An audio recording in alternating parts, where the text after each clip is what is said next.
Hello बच्चों, मैं स्मिता बिजलवान स्वागत करती हूँ आपका आईसीटी वर्चुअल क्लासरूम में। आशा करती हूँ आप सभी स्वस्थ होंगे और अच्छे से पढ़ाई कर रहे होंगे। चलिए, आज हम पढ़ने जा रहे हैं क्लास 12 केमिस्ट्री।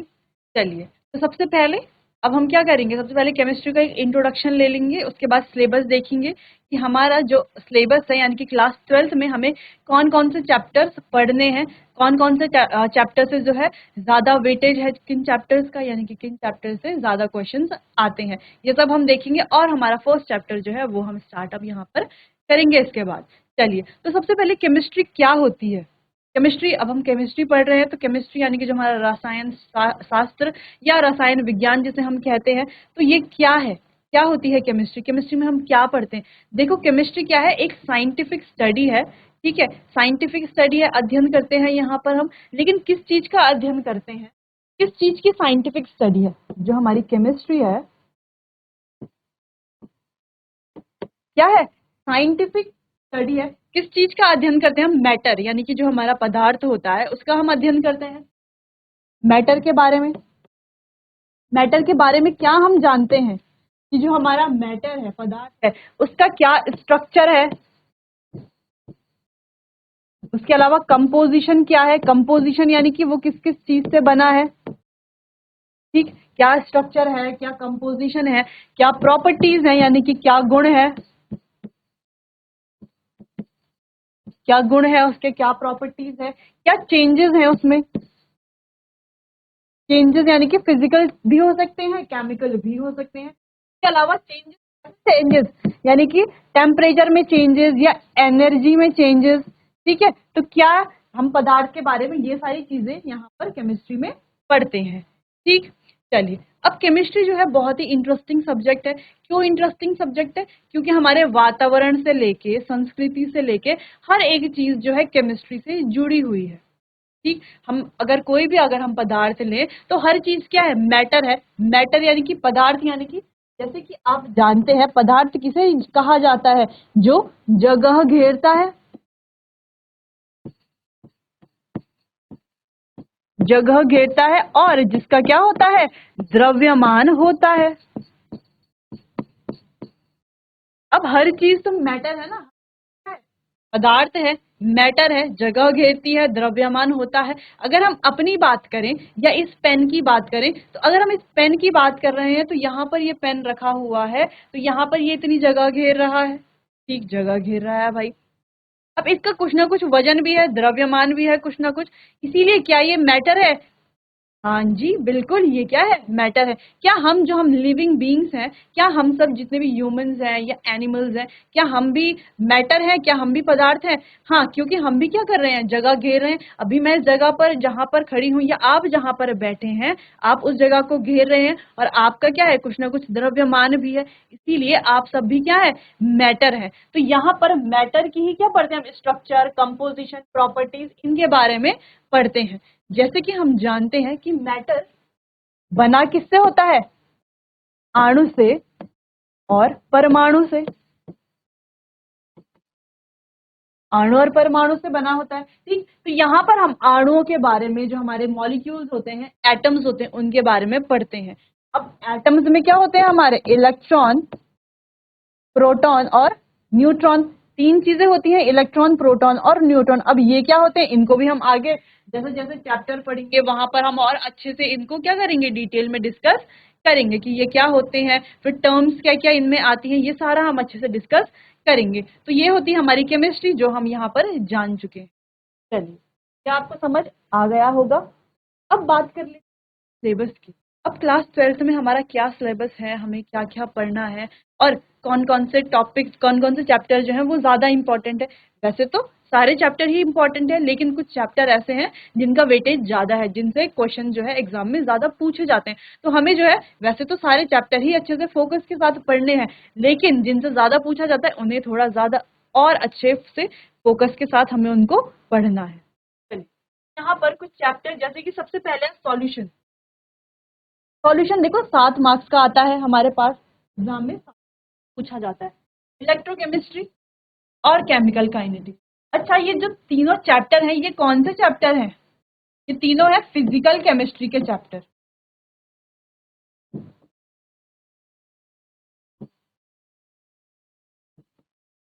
फिजिकल केमिस्ट्री हमारी केमिस्ट्री की क्या है, एक ब्रांच है।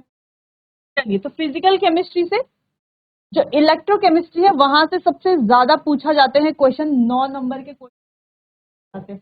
यहाँ से आपको ध्यान रखना, 9 नंबर ज्यादा बड़ी संख्या, तो सबसे ज्यादा क्वेश्चन यहाँ से पूछे जाते हैं। ठीक, अगला केमिकल काइनेटिक्स, यहाँ से भी 7 नंबर के क्वेश्चन पूछे जाते हैं। अगला हमारा डीएनएफ ब्लॉक और कोऑर्डिनेशन कंपाउंड, ये तो 2 चैप्टर हमारे जो हैं इनसे 7-7 नंबर के क्वेश्चन आते हैं टोटल दोनों से। ये दो हमारे इनऑर्गेनिक केमिस्ट्री के चैप्टर हैं।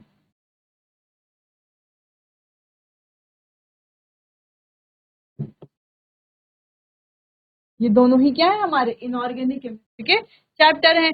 ठीक है जी, चलिए उसके बाद जो हमारे बाकी के जितने भी चैप्टर्स हैं ये सारे ही क्या है, ऑर्गेनिक केमिस्ट्री के चैप्टर्स हैं।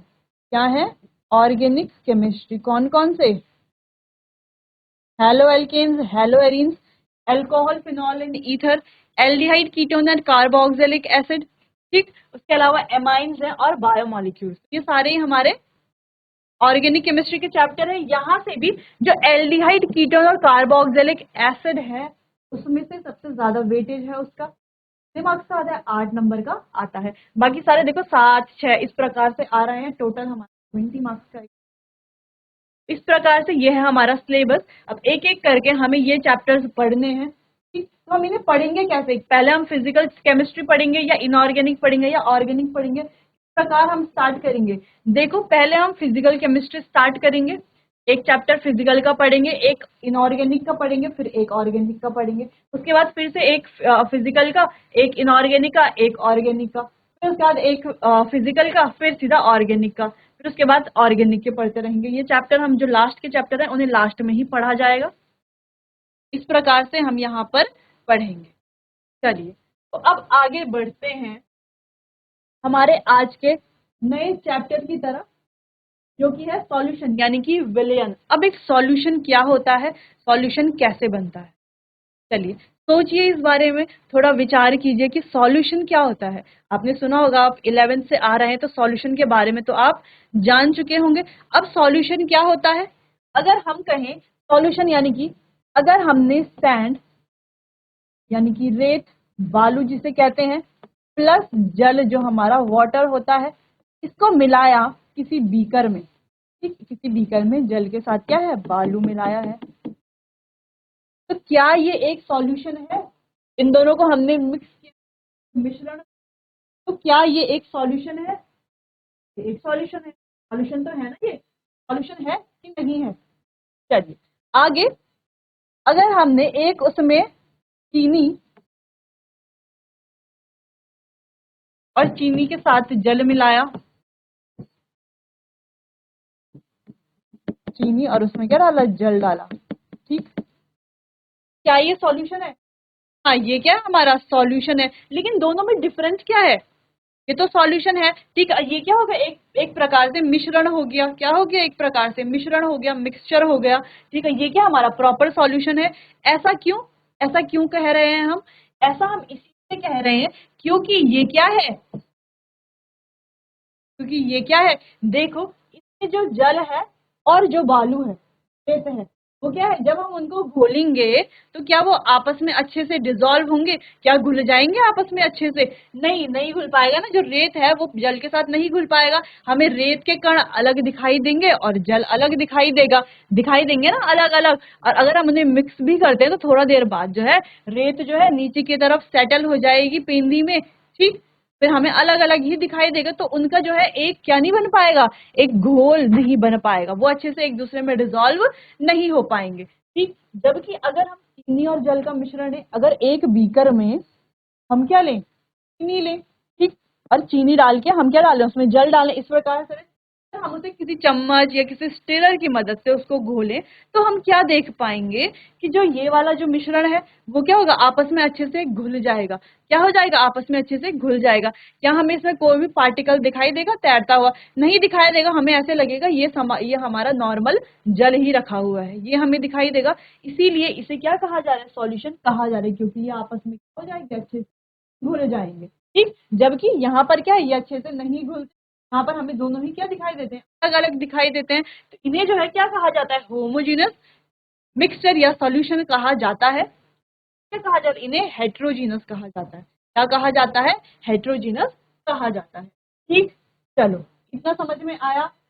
चलिए अब आगे थोड़ा और इसमें इंट्रोडक्शन हम लेते हैं, इंट्रोडक्शन में हम थोड़ा और आगे बढ़ते हैं। चलिए, तो सबसे पहले यहाँ पर है सॉल्यूशन आर। अब सॉल्यूशन है क्या, होमोजीनस मिक्सचर। क्या है सॉल्यूशन, होमोजीनस मिक्सचर को ही सॉल्यूशन कहा जाता है। अगर हम कह रहे थे अभी तक कि हमारे पास क्या है, हम क्या लें, चौक लें, चौक का पाउडर हमारे पास है। ठीक, चौक का क्या है, पाउडर हमारे पास है। साथ में हम क्या ले रहे हैं, जल ले रहे हैं। इसका अगर कोई मिश्रण है, चौक के पाउडर आपके पास जो है, चौक जो पाउडर है वो इजीली अवेलेबल है। ठीक, आप जो है एक बीकर लीजिए, ठीक, उसमें क्या डालिए, चौक पाउडर डालिए और जल डालिए, दोनों को घोलने की कोशिश कीजिए, डिसॉल्व कीजिए। तो आप क्या देख पाएंगे कि ये दोनों जो है आपस में अच्छे से नहीं घुल पाएंगे। नहीं घुल पाएंगे क्योंकि चौक के कण जो है वो ऊपर ऊपर रहेंगे, या वो पानी में अच्छे से नहीं घुलेंगे। हमें क्या है, आराम से जो है उसके कण दिख जाएंगे, चौक के कण, ठीक, जल में। जबकि दूसरी ओर हम क्या लें, चीनी या नमक और जल का मिश्रण लें। अब यहाँ पर हम क्या देखते हैं कि जल में जो है जब हम नमक डालते हैं तो ये क्या हो जाता है, आसानी से घुल जाता है, घुल जाता है, आसानी से घुल जाता है। यानी कि इस प्रकार का जो मिश्रण होता है जहां पर क्या दोनों चीजें घुलती नहीं है, प्रकार का जो मिश्रण है, जैसे चौक और जल का है, या इससे पहले हमने क्या पढ़ा था, रेत का और जल का, रेत और जल का मिश्रण है, वो भी क्या, या मिट्टी और जल का मिश्रण। ठीक, तो वो भी क्या है, आपस में नहीं घुलते, अच्छे से नहीं घुलते। हमें जो है रेत के कण वैसे ही दिखाई देते हैं, मिट्टी के कण वैसे ही दिखाई देते हैं, चौक के कण वैसे ही दिखाई देते हैं। इन्हें कहा जाता है हेट्रोजीनस,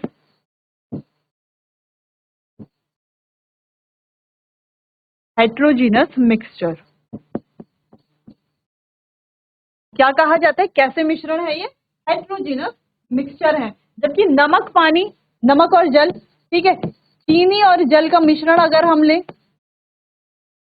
चीनी और जल का अगर हम मिश्रण ले रहे हैं तो क्या हो जाते हैं, आसानी से घुल जाते हैं। तो इन्हें क्या कहा जाता है, होमोजीनस, यानी कि समांगी मिश्रण भी हम इन्हें कहते हैं, होमोजीनस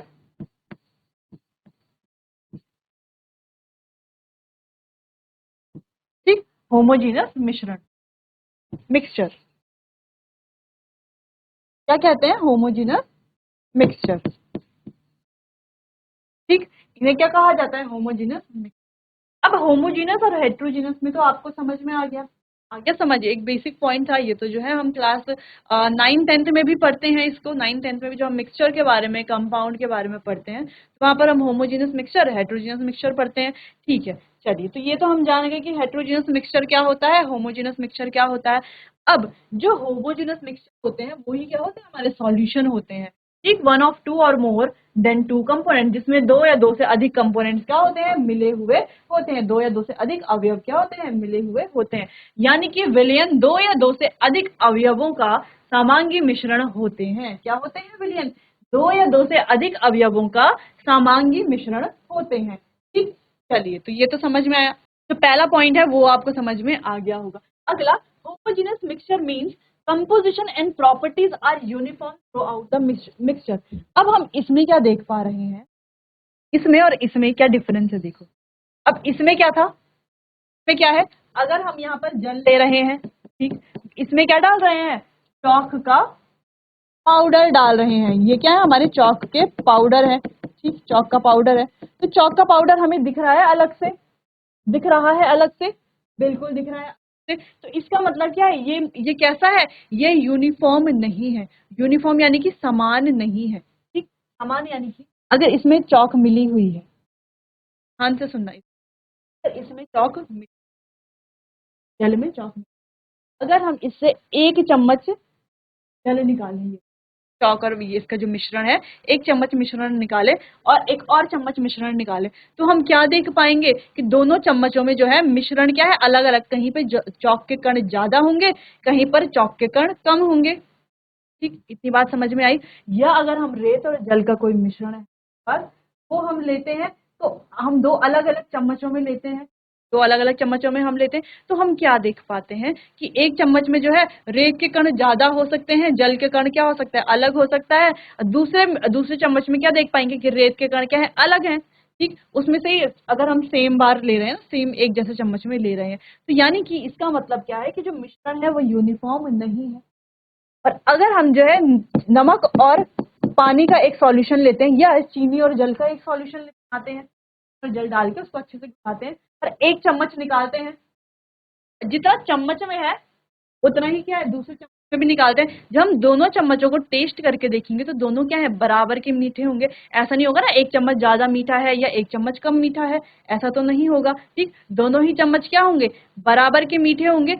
इसका मतलब क्या है कि यहाँ पर क्या है कि जो नमक और जल है वो अच्छे से एक दूसरे से मिल जाता है। कैसे, किस तरीके से, uniform throughout the mixture, यानी कि पूरे मिक्सचर को क्या होता है, यूनिफॉर्मली वो अच्छे से डिसॉल्व हो जाता है। इसीलिए यहाँ पर यूनिफॉर्म वर्ड का इस्तेमाल, उपयोग किया गया है। यूनिफॉर्म होना यानी कि पूरे उसमें एक जैसा। अगर हम यहाँ से ले वो कंपोनेंट है यहाँ से आए, तो उसमें क्या होंगे, चीनी और जल के समान कण होंगे। ठीक, चलिए, तो इतना समझ में आया यूनिफॉर्म यूनिफॉर्म मिक्सचर के बारे में कि यूनिफॉर्म क्यों होता है।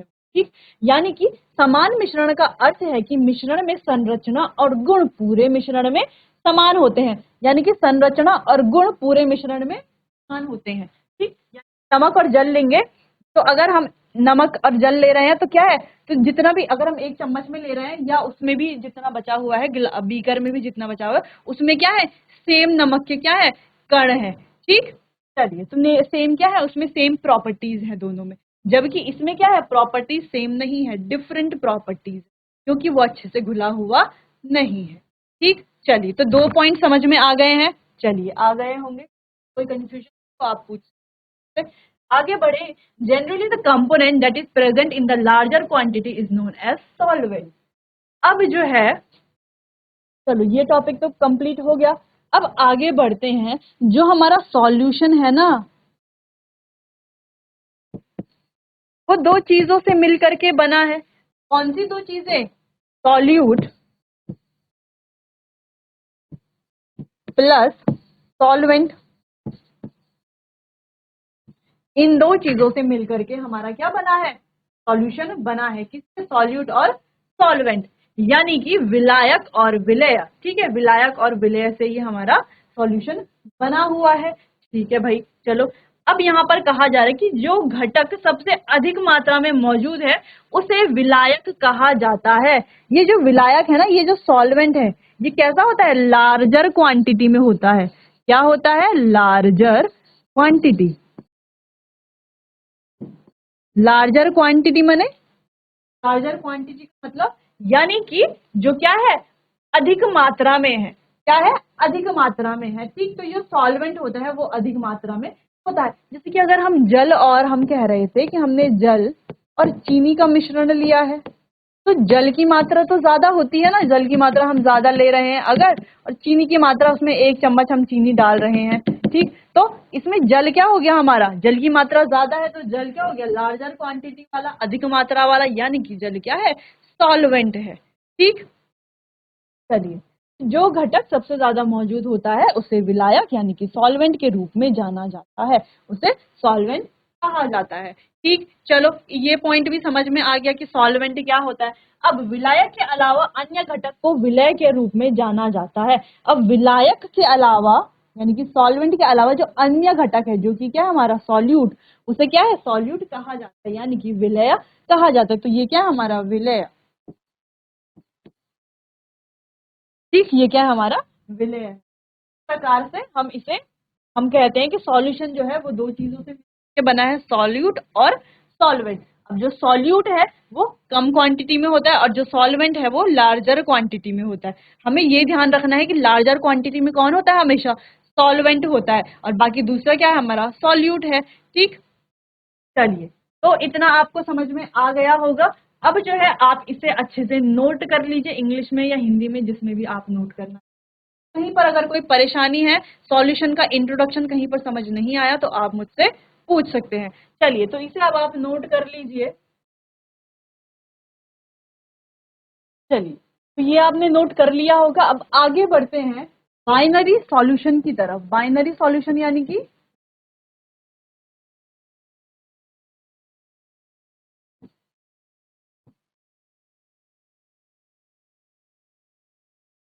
चल ठीक, द्विअंगी विलयन, विलयन, ठीक।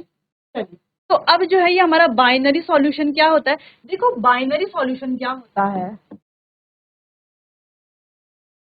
जिसको हम क्या कहते हैं, द्विअंगी विलयन कहते हैं। ये क्या होता है, बहुत सिंपल होता है। ठीक, आप देखेंगे तो आपको आसानी से समझ आ जाएगा। ठीक, क्या होता है ये होता है हमारा, चलिए, तो ये क्या होता है हमारा solvent plus solute, solvent plus solute, तो इसे ही हमारा बाइनरी सॉल्यूशन कहा जाता है। यानी कि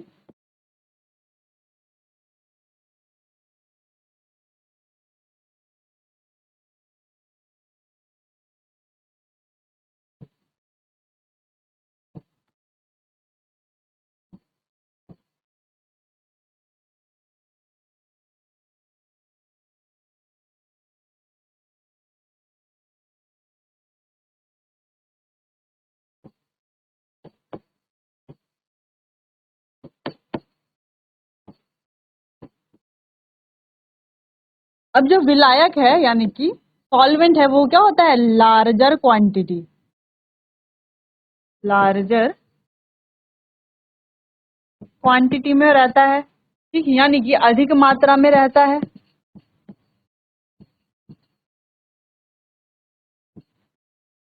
ठीक है, चलो ठीक है, अधिक मात्रा में ये रहता है। ये बात तो हो गई दो कंपोनेंट। जब दो कंपोनेंट है तो एक सॉल्यूट होगा, एक सॉल्वेंट होगा। लेकिन अगर हमारे पास तीन कंपोनेंट है, तीन कंपोनेंट भी तो हो सकते हैं ना, कभी भी हो सकते हैं तीन कंपोनेंट, तो क्या होगा, अगर हमारे पास तीन कंपोनेंट है, अभी तो हमारे पास क्या है, देखो दो कंपोनेंट है, एक सॉल्यूट होगा एक सॉल्यूशन होगा। लेकिन कभी ऐसा भी तो हो सकता है हमारे पास तीन अवयव हो सकता है ना कि तीन कंपोनेंट हो। तब क्या होगा, तब एक तो हमारा सॉल्वेंट तो हमेशा एक ही रहेगा, एक क्या होगा, सॉल्वेंट होगा, प्लस दो क्या होंगे हमारे पास, सॉल्यूट होंगे, दो क्या होंगे, सॉल्यूट होंगे। ठीक, एक सॉल्वेंट होगा और दो सॉल्यूट होंगे। तो जहां पर भी आपको तीन कंपोनेंट दिखे तो वहां पर आपको सॉल्वेंट ढूंढ लें, और बाकी के दो क्या होंगे, सॉल्यूट ही होंगे। चलिए, ये आपको समझ आया। बाइनरी सॉल्यूशन नोट कीजिए, फिर आगे बढ़ते हैं अगले टॉपिक की तरफ। चलिए, तो आगे बढ़ते हैं अगले टॉपिक की तरफ। इससे पहले जो है आप एक बार इंट्रोडक्शन जो हमने पढ़ा कि मिश्रण क्या है, क्या होता है, जो हमारा सॉल्यूशन है वो क्या होता है, होमोजेनस मिक्सचर होता है, पहला पॉइंट। यानी कि क्या होता है, समांगी मिश्रण होता है। दूसरा पॉइंट क्या है, ये क्या, इसमें क्या होती है, uniform throughout the mixture. ये पूरे मिक्सचर में क्या होता है, थ्रू आउट द क्या होता है, यूनिफॉर्म, यानी कि समान होता है। समान क्यों होता है, जिसमें संरचना और गुण। दूसरा, जो लार्जेस्ट क्वांटिटी में होता है उसे क्या कहा जाता है, सॉल्वेंट कहा जाता है। और जो दूसरा बच जाता है उसे सॉल्यूट यानी कि विलय कहा जाता है। ठीक, आगे हमने पढ़ा कि बाइनरी यानी कि द्विअंगी विलयन क्या है। तो द्विअंगी विलयन जिसमें विलायक और विलय होते हैं। विलायक जो है वो लार्जर क्वांटिटी में होता है, अधिक मात्रा में होता है। अगर तीन कंपोनेंट आपको दिए जाए तो उनमें से एक सॉल्वेंट होगा, बाकी के दो सॉल्यूट होंगे। चलो, इतना हो गया। अब टाइप्स ऑफ सॉल्यूशन, अब जो है, जो हमारा विलयन है, ठीक है, तो विलयन के कितने प्रकार होते हैं। देखो, तीन प्रकार के विलयन हम देखते हैं। कौन से विलयन, एक तो होते हैं जो हमारे ठोस विलयन होते हैं,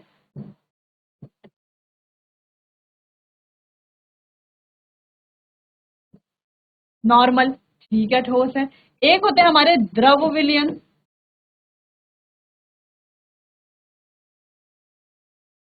और एक होते हैं हमारे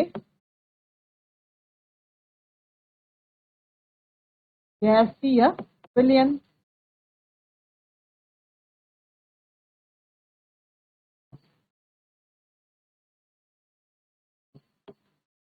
ठीक है, ये होते हैं तीन। अब ठोस विलयन यानी कि ठोस विलयन भी हो सकते हैं क्या?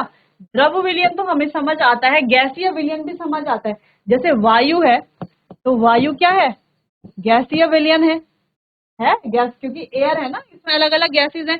या हम कहें कि N2 एंड O2 का कोई मिश्रण है, तो वो क्या होगा? हमारा गैसीय विलयन होगा, दो गैस मिल रही हैं। ठीक, द्रव विलयन भी हम समझते हैं कि जो हमारा इथेनॉल है, इथेनॉल है, उसको किस में डाल दें हम? जल में डाल दें। इथेनॉल को किस में डाल दें? जल में डाल दें, तो ये क्या हो गया हमारा? द्रव विलयन हो गया। ये भी हम समझते हैं, जल में इथेनॉल को डाल दिया, दोनों लिक्विड होते हैं, तो दोनों दोनों में क्या ठोस ठोस कैसे हो सकते हैं? दो अगर हम ठोस लेते हैं या दो सॉलिड हम लेते हैं, तो वो उनका मिक्सचर कैसे बन सकता है? कैसे बन सकता है? देखो, जैसे कि हमने एलॉय देखा होगा एलॉय। किसकी एलॉय? अगर हम कहें कॉपर है हमारे पास, ठीक है, कॉपर क्या है? अलग अलग अलॉय से बनता है। या हमारे पास, सॉरी, अगर हमारे पास ब्रॉन्ज है,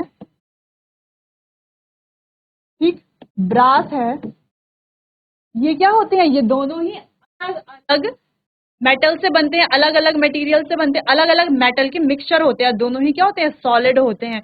तो एक एक हमारा क्या होता है? कांसा होता है, और एक हमारा तांबा है। ठीक, ये हमारा कांसा, ये हमारा तांबा, तो ये क्या होते हैं? अलग अलग उनसे बने होते हैं मेटल से। जैसे कि ब्रॉन्ज जो है हमारा, कॉपर और टिन से बना होता है। ठीक, बना होता है टिन से। ठीक, इस प्रकार से हमारे पास तीन प्रकार के सॉल्यूशन होते हैं।